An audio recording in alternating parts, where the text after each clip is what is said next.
नमस्कार, मैं हूं आशीष चित्रांशी और आप देख रहे हैं the news launcher. Chief justice B R Gavai को भक्त क्या सुप्रीम कोर्ट से बाहर निकाल देंगे? क्या भक्तों की जिद गवई के इम्पीचमेंट पर जाकर के रुकेगी? क्या मोदी सरकार संसद में गवई के खिलाफ महाभियोग प्रस्ताव लाएगी? ये तीन सवाल बहुत महत्वपूर्ण हैं और इसलिए महत्वपूर्ण हैं कि इस देश में भस्मासुरों की संख्या अब बहुत ज्यादा हो चुकी है। एक भस्मासुर था जिसने पूरी सृष्टि को खतरे में डाल दिया था, भगवान को भगना पड़ा था।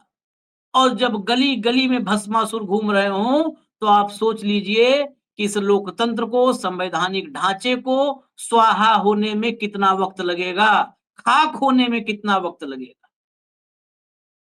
और ये भस्मासुर जिस सिस्टम से पैदा किए गए हैं, जिस सिस्टम द्वारा पैदा किए गए हैं, वो सिस्टम भी इन भस्मासुरों से सुरक्षित नहीं है।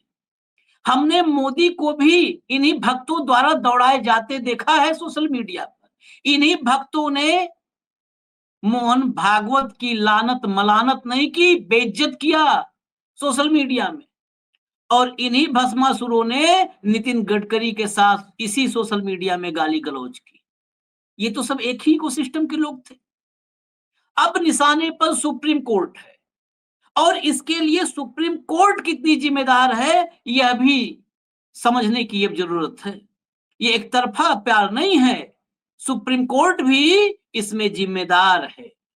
जरा लाइए भाऊ को एक एक पन्ना खोलते हैं। स्वागत है भाऊ।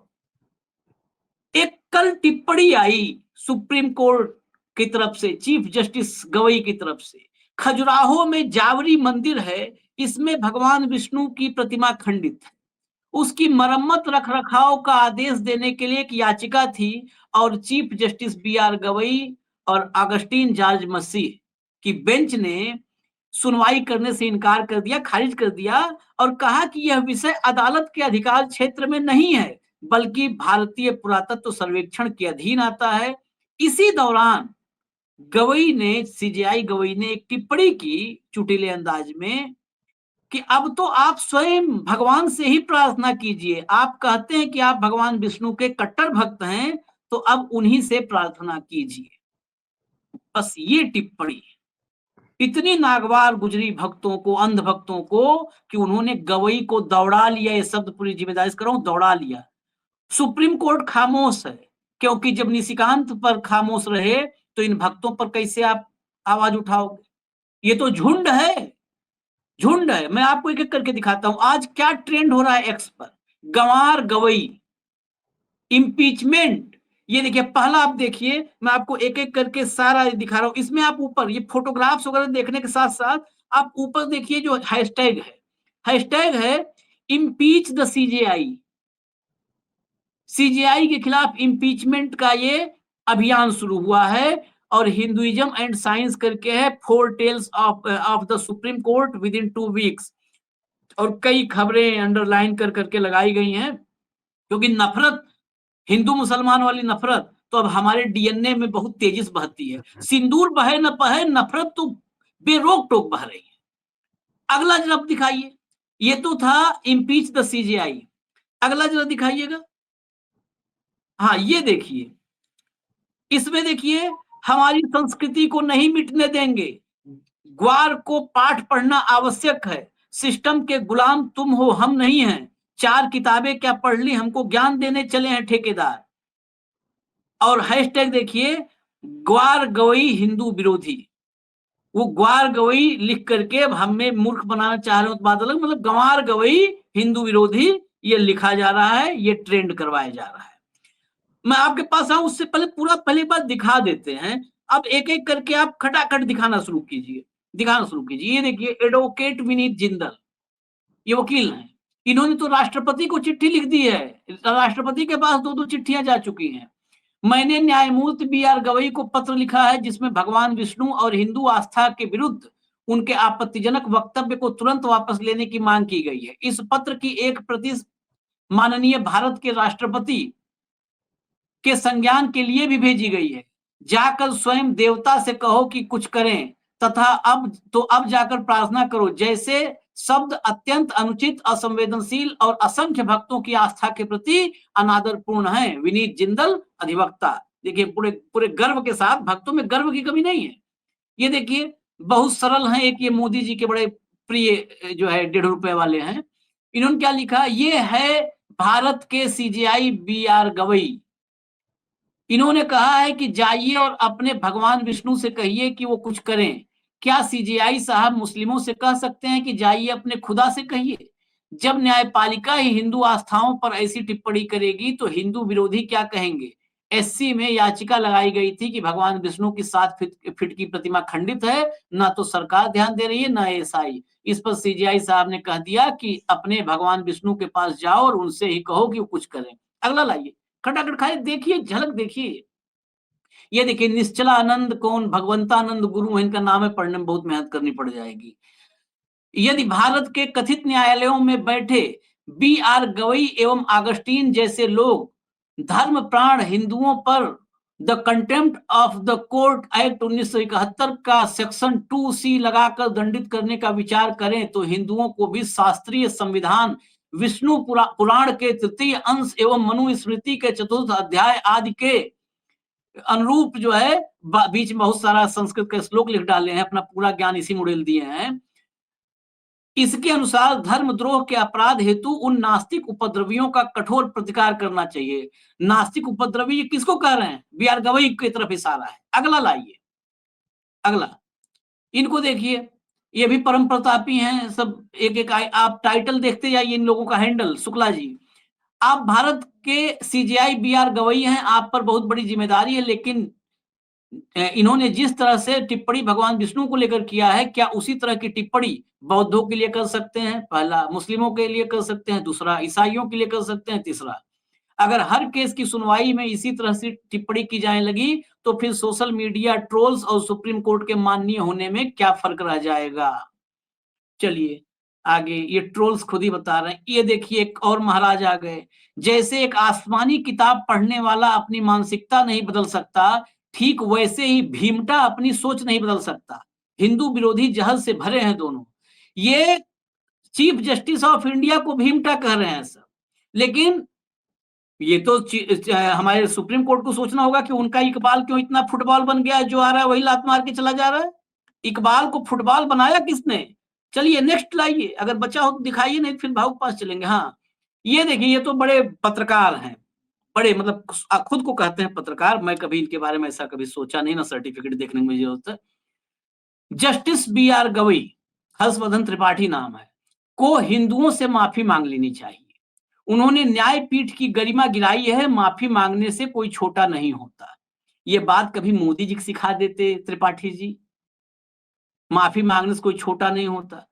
उनको 10-15 साल माफी मांगने में लग जाएगा फिर। ये देखिए आगे, supreme court hears a plea seeking restoring of the 7 feet long, मतलब पूरा अंग्रेजी में आप सब पढ़ लीजिएगा भाव, एक एक पढ़ेंगे तो पूरा टाइम इसी में चला जाएगा। अगला दिखा लॉर्ड दीजिएगा। विष्णु, वही वही वही तुमने जो हिंदी में कहा वही इंग्लिश में लिखा वही है। वही हिंदी वाला अंग्रेजी में है। ये देखिए, ये जो है लिख रहे हैं महोदय, ये राजीव सचान, ये एक अखबार है जो है, दैनिक जागरण में नाम ही ले लेता हूं, उसमें ये एसोसिएट या कोई एडिटर है। बेहुदा टिप्पणी है यह, अपनी सीमा लांघ गए हैं न्यायाधीश। ये जागरण में एसोसिएट एडिटर है। ये देखिए, ज्ञान की कमी नहीं है। अजीत भारती, ये तो पूरा वो जो ब्रिगेड है उसमें सबसे आगे हैं, शिरोमणि हैं। ज्ञान की कमी नहीं है, बस मुसलमानों को सामने देखकर कोर्ट में इनकी फ्लावर हो जाती है। केवल यह भी कह देते कि एएसआई संरक्षित स्मारक है, हम कुछ नहीं कर सकते, पर हिंदुओं को नीचा दिखाने के लिए यह कहा, तुम तो विष्णु भक्त हो, उन्हीं से प्रार्थना करो। और बच्चा है, दिखा दीजिए और बच्चा हो एक आध तो। ये देखिए, ये राहुल शिवशंकर, ये नेटवर्क के टीम में बड़े पत्रकार हैं, बहुत नामी पत्रकार हैं, सरकार तक सीधा पीएमओ तक इनकी पहुंच है। Hindus joined Muslim to call for impeachment of Justice Yadav over his Islamophobic views.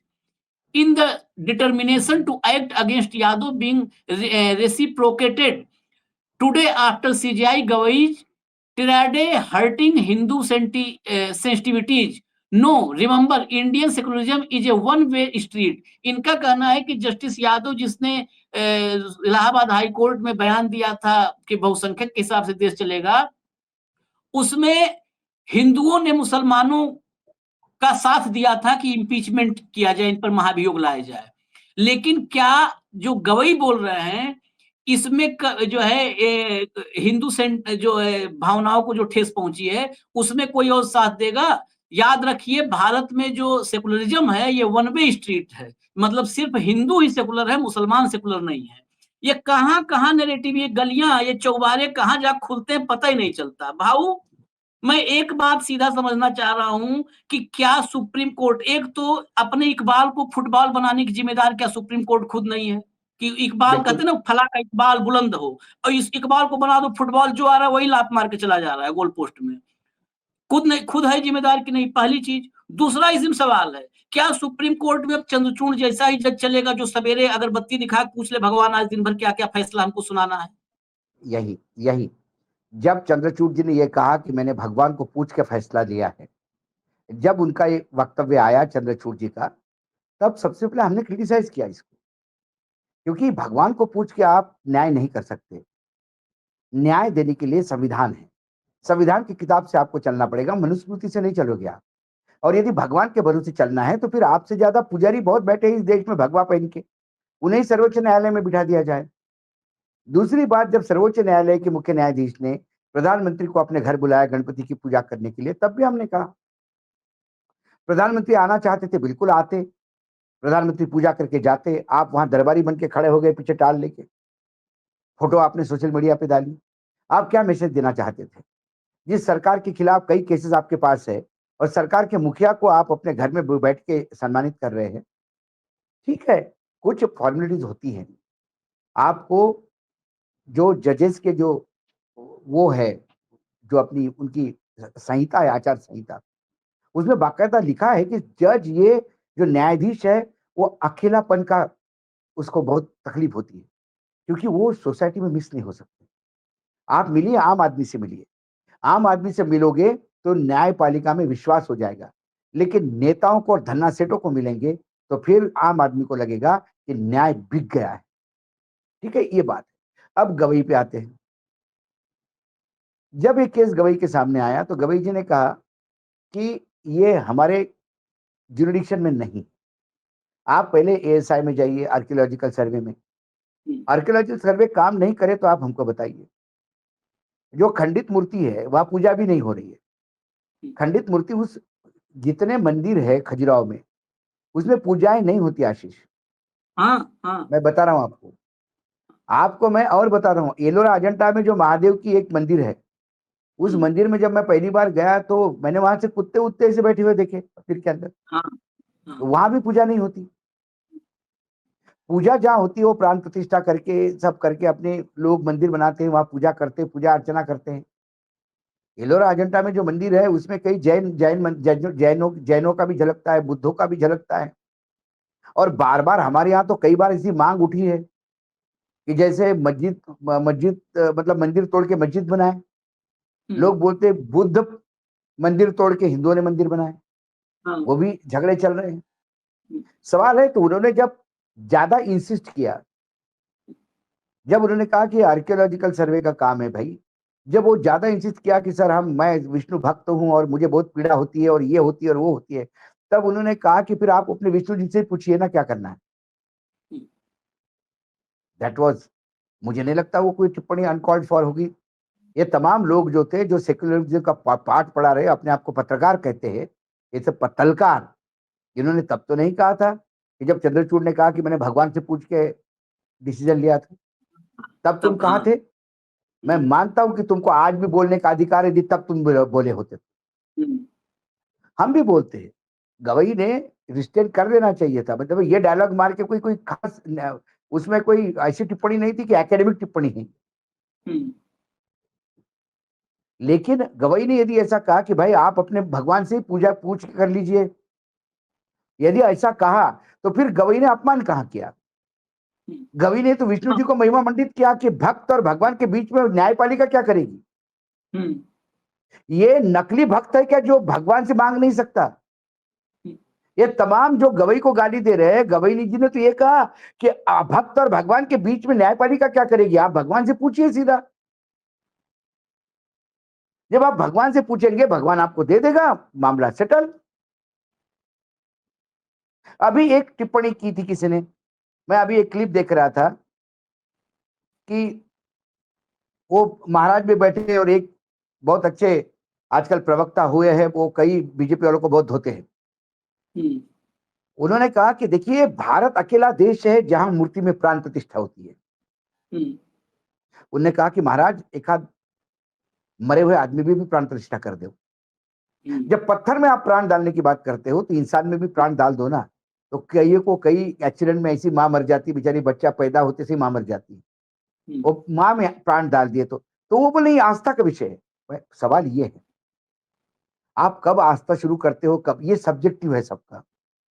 यदि आस्था थी तो जब बनारस में काशी कॉरिडोर बना, आशीष जी, तब आप ही ने कार्यक्रम किया था। पाओ गिनती नहीं है। स्कंद पुराण में दर्शित मंदिर हम्म, तोड़े गए और शिव जी की पिंड ऐसे अटाले में पड़े रहे, ऐसे हाँ, पिंडों की पिंड पड़े हुए थे, ये लाखों में, हजारों में। हजारों में। तब आप कहाँ गए थे? तब आपकी हिंदू भावना और हिंदू एक हो, और तब नहीं आया था, क्योंकि वो जो काम करवाया था वो क्या आपका बाप था? उससे डर था आपको? उसके हाँ, खिलाफ नहीं बोल सकते, ईडी पहुंच जाएगी, सीबीआई पहुंच जाएगी। ये सब्जेक्टिव क्यों है? और गवई गवई को क्या कह रहे हो आप? गवई किस प्रदेश से आते हैं? गवई महाराष्ट्र से आते हैं। हम्म, महाराष्ट्र में संत परंपरा है बहुत, जिसको राष्ट्र संत बोला संत तुकडोजी महाराज, उनका ही भजन है। क्या तुकडोजी महाराज को फांसी दोगे आज? उनके जो संस्थान है, उनकी समाधि, उनको तोड़ोगे? वो तो बोलते हैं कि मंदिर में भगवान ही नहीं है, हम्म, या झोपड़ी तमाचा। ये मेरा जो झोपड़ा है छोटा, एक किसान का, जिसमें किसी एक बुढ़िया को सेवा की जरूरत है, मेरा भगवान वहां है। वो भगवान की मजबूरी बताते हैं। देख, एक भजन में आशीष जी, हम्म, की लकड़ी का देव त्याले आगीचं भेव, दगडाचा देव त्याले वडराचा भेव, सोन्या चांदीचा देव त्याले चोराचं भेव, हम्म, हम्म, मातीचा देव त्याले पाण्याचा देव, देव अचानक पावायचा नाही रे। इसका मतलब यह है कि जो लकड़ी की मूर्त है उसको आग का डर है, वो भगवान हाँ, आग से डरता है आपका। सोने चांदी का भगवान है तो वो चोरों से डरता है, कौन उठा के ले जाएगा। हम्म, जो मिट्टी का भगवान है वो पानी से डरता है कि कब पानी, जैसे गणपति को विसर्जित करते देखिए आपने, गणपति की पूजा देखिए आशीष जी, 10 दिन की, पूरे देश में, विश्व में होती है। कभी आपने गणपति के मूर्ति का अभिषेक होते हुए देखा क्या पानी से? मिट्टी के गणपति है वो, हम्म, पानी से अभिषेक करेंगे तो वही की वही मूर्ति खत्म हो जाएगी। हम्म, तो वो बोलते हैं कि मिट्टी के भगवान, उनको पानी का डर है। और जो पत्थर का भगवान है, तो इस मूर्ति को तराशा किसने? हम्म, एक कम्युनिटी है मराठी में, वडार कम्युनिटी, जो पत्थर तराशते हैं। हाँ, हाँ, उनने कहा कि उस पत्थर को जैसे छन्नी हथौड़ा वो दिखता है, वो थर्राता है कि पता नहीं अब कहां मारेगा मुझे। हम्म, तो दगडाचा देव त्याले वडराचं देव, ये उन्होंने बताया। आम इंसान में देव है, जो कहता है कि विष्णु की मूर्ति खंडित हो गई है, उसी खजुराहो में हजारों लोग होंगे जिनको सेवा की जरूरत है। हम्म, मंदिर में भगवान होते हैं कि भगवान गरीब में, इंसान में बसते हैं। कण कण में भगवान की बात करते हैं, और एक मूर्ति खंडित हो गई तो आप उसके लिए चिंतित है। यहां इंसानियत खंडित हो रही है, या जाति पाति के नाम पे लोगों के कत्ल हो रहे हैं, या लड़कियों की इस्मत लूटी जा रही है, कानून व्यवस्था ठप हुई है। कई देश, हर राज्य में पता पड़ता कि फायरिंग हुआ, लोगों ने मारा, इसको मारा। कहां इंसानियत रह गई है? बाढ़ में घर के घर, गांव के गांव बह गए, बादल फट गए, मलबे में गांव दबे हुए हैं। उसकी कहीं चर्चा क्या नहीं। उसकी कहीं चर्चा नहीं आपको? कोई ये ट्विटर पे जितने भी ये नालायक लोग हैं, इनको कभी उसकी चिंता नहीं हुई? कभी सवाल सरकार को पूछा कि भाई 11 साल से डबल इंजन की सरकार है, 14 से आजादी मिली है, अभी भी बाढ़ से लोग मर रहे हैं, कब तक पहाड़ों में अतिक्रमण करोगे? आपने प्रकृति के ऊपर हमले किए हैं, प्रकृति उसका जवाब दे रही है। और नुकसान इंसानों का हो रहा है। उस गांव में बसे हुए लोगों को क्या मालूम क्या यहाँ माइनिंग के नाम पे क्या खेल हो रहे हैं। क्या कभी किसी ने सोचा? नर्मदा डैम जब बना आशीष, जो गुजरात से लेके मध्य प्रदेश से लेके महाराष्ट्र तक सबको पानी मिल रहा है उसका, उसमें मध्य प्रदेश के कुछ गांव चले गए हम्म। पानी के नीचे। मेधा पाटकर ने बहुत लंबी लड़ाई लड़ी। ये बात पटकर वही उसमें हम कुछ 10 गांव साल का से। प्रॉब्लम था कि हमारे पुश्तैनी मंदिर है 300-300 साल पुराने, हम्म, वो मंदिर नहीं शिफ्ट कर सकते हम। वो पूरे मंदिर के मंदिर पानी के नीचे गए, लेकिन उनका प्रोटेस्ट पे हमने भी उनका अपोज किया। हमने कहा कि मंदिर पानी के नीचे जाएगा, गांव पानी के नीचे जाएगा, लेकिन कितने लोगों को पानी मिलेगा, कितने प्यासों को पानी मिलेगा, कितनी भूमि सिंचित होगी, कितनों को रोटी मिलेगी, तो कुछ त्याग तो करना होगा। तब ये ट्विटर वाले कहां गए थे जब उनके भगवान पानी के नीचे जा रहे थे? तो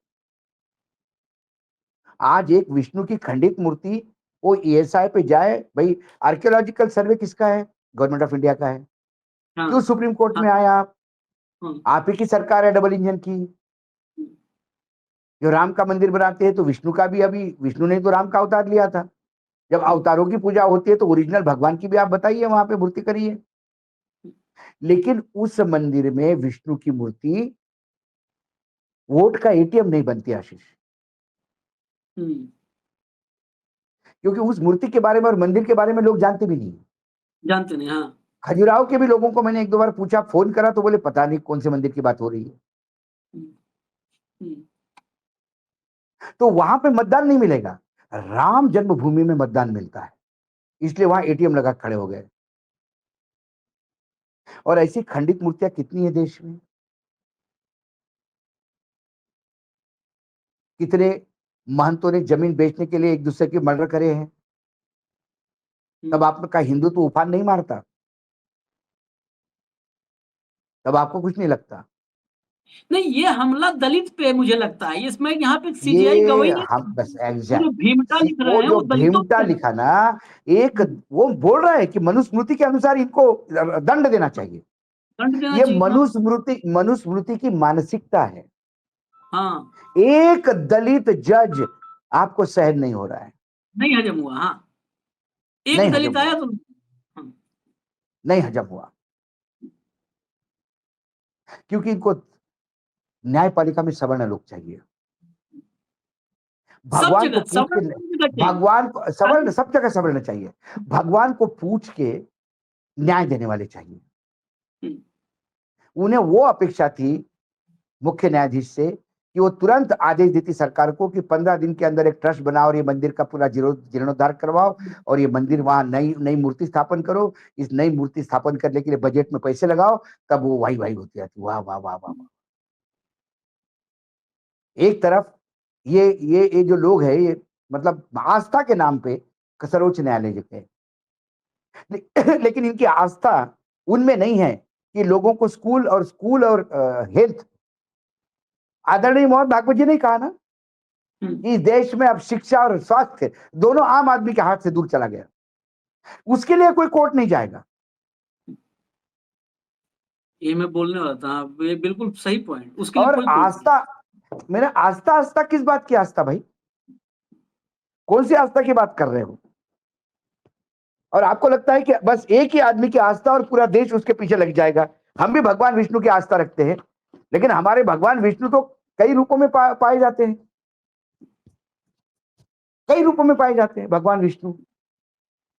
विष्णु को मानने के लिए आपको मंदिर जाने की जरूरत नहीं है। और यदि ये सनातनी है, एक ने कहा ना कि हम विष्णु पुराण और ये पुराण और गरुड़ पुराण और इसमें आचार संहिता है, उसी कुपड़ महाराज को, मैं कुपड़ कहता हूं इसको, और धर्म को गलत परिभाषित करते हैं। मैं उनको कहता हूं, क्या वेदों की जगह है कि नहीं कहीं? उपनिषद की जगह है कि नहीं कहीं? यदि वही तो वेद और मूल है। उपनिषद की जगह, यदि वेद और उपनिषद मूल है, तो फिर उपनिषद की एक ऋचा सुनिएगा, शिवात्मानि पश्यन्ति प्रतिमा सोन योगिनः अज्ञानम भावनार्थाय प्रतिमा परिकल्पिते। इसका अर्थ है कि भगवान का ध्यान, भगवान की पूजा करने के लिए सिर्फ मनुष्य में इच्छा शक्ति होनी चाहिए। और जहां उसके पास ज्ञान है, इच्छा शक्ति है, वो भगवान को खड़े खड़े पूजा कर लेता है और भगवान उसकी पूजा मान्य कर लेता है। लेकिन कुछ मूर्ख है, अज्ञानी है, वो भगवान की प्रार्थना ऐसा नहीं कर सकते ध्यान लगा के। उनके लिए, उन अज्ञानियों के लिए, उन मूर्खों के लिए भगवान की प्रतिमा की कल्पना की गई है। यदि शिव वो जो रवि वर्मा नहीं होते, राजा रवि हाँ, वर्मा, तो तो लक्ष्मी राम की गणेश के स्थापना लक्ष्मी गणेश के फोटो भी दिवाली को नहीं होते। हाँ, राम का और जो मुंह हम देखते ये कहते ज्ञान राम दे रहा कितने है। सुंदर ये लग रहे हैं। ये उपनिषद की ऋचा है। मैं चैलेंज हाँ, करता हूं, कोई कह दे कि ये नहीं है। और इसका अर्थ क्या है ये बता दीजिए, यदि मेरे कोई गलत अर्थ बताता हो। जो योगी होता है वो ज्ञानी होता है। अज्ञानियों के लिए मूर्ति की कल्पना की है कि भाई तेरे को एक मूर्ति चाहिए, चल तू जा बैठ खड़े, तभी तेरा ध्यान लगेगा। स्वामी विवेकानंद को किसी मंदिर में जाके ध्यान करने की जरूरत नहीं पड़ी। एक पत्थर पे बैठे हो, समुद्र किनारे एक पत्थर पे बैठे और समुद्र की गहराई को देखते हुए उन्होंने ध्यान लगाया और उन्होंने ज्ञान प्राप्त किया। इसीलिए आज हम मेमोरियल जो स्टोन, जो वो पत्थर देखने जाते लोग कि जिसमें भगवान बैठे। गौतम बुद्ध ने ज्ञान प्राप्त करने के लिए मंदिर का जगह नहीं ढूंढी। गौतम बुद्ध ने एक पेड़ के नीचे ध्यान लगाया और ज्ञान प्राप्त हो गया, भगवान हो गए। अर्जुन को ज्ञान देने के लिए किसी मंदिर में लेके नहीं गए श्री कृष्ण। चल जरा भगवान के सामने पूछते तेरे को क्या करना क्या नहीं करना। पूरे युद्ध भूमि के बीच में एक सारथी अपने योद्धा को ज्ञान देता है और गीता का जन्म होता है, जो अभूतपूर्व दर्शन है। जरा गीता पढ़िए, पढ़ो तो तुमको समझ में आ जाएगा कि किसको ट्रोल करना और किसको नहीं। पढ़ती तो नहीं है, इनको अपना राम समझ में नहीं आता, इनको अपना विष्णु नहीं समझ में आता है, इनको मनुस्मृति इनको समझ बस में आती है इनको बस। बस एक आदमी समझ में आता है। हाँ, और इनके लिए भगवान नहीं है, वही नहीं, आदमी है। उसके लिए जिसको जिसको दौड़ाना हो दौड़ा लेते हैं। दौड़ा लेते भागवत हैं, को, गडकरी को काहे दौड़ाए थे सर? दौड़ाए। इसीलिए, क्योंकि और उस महामानव इन्हीं को लोगों नदी। की मानसिकता, मतलब मुझे बुरा लगता है, 75 साल हो गए देश को आजाद हुए, लेकिन मानसिकता नहीं बदली। यही मानसिकता है इन लोगों की, जिस वजह से बाबा साहेब आंबेडकर जैसे, ये भीमटा बोला ना, हम्म, औकात है उसके रास्ते पे आके भीमटा बोल के दिखाए। औकात है, अरे कमरे में बैठ के भीमटा, यू लैपटॉप पे चादर ओढ़ के लिखते हो, बाहर आके किसी को भीमटा कह के दिखा दो तो ये आंबेडकर की आर्मी आपको दिखा देगी क्या होता है भीमटा। बाबा साहेब आंबेडकर ने क्यों हिंदू धर्म त्यागा? इन्हीं कुपड़ों की वजह से, इसी वजह से इन्हीं ट्रोल ट्रोल वालों से, जो अपने आप को पत्रकार समझते हैं। इसीलिए बाबा साहेब आंबेडकर ने, और वो ये ट्रोल करने वाले भी देखिए कितने ब्राह्मण हैं इसमें। असह्य हो गया उनको कि इस एक दलित ने कैसा भगवान का नाम ले लिया। इसीलिए आंबेडकर जी ने 7 वचन लेकर बौद्ध धर्म स्वीकारा। और ऐसा नहीं, बौद्ध धर्म स्वीकारने के पहले उन्होंने तमाम धर्मों का आकलन किया। कभी आंबेडकर भी पढ़िए,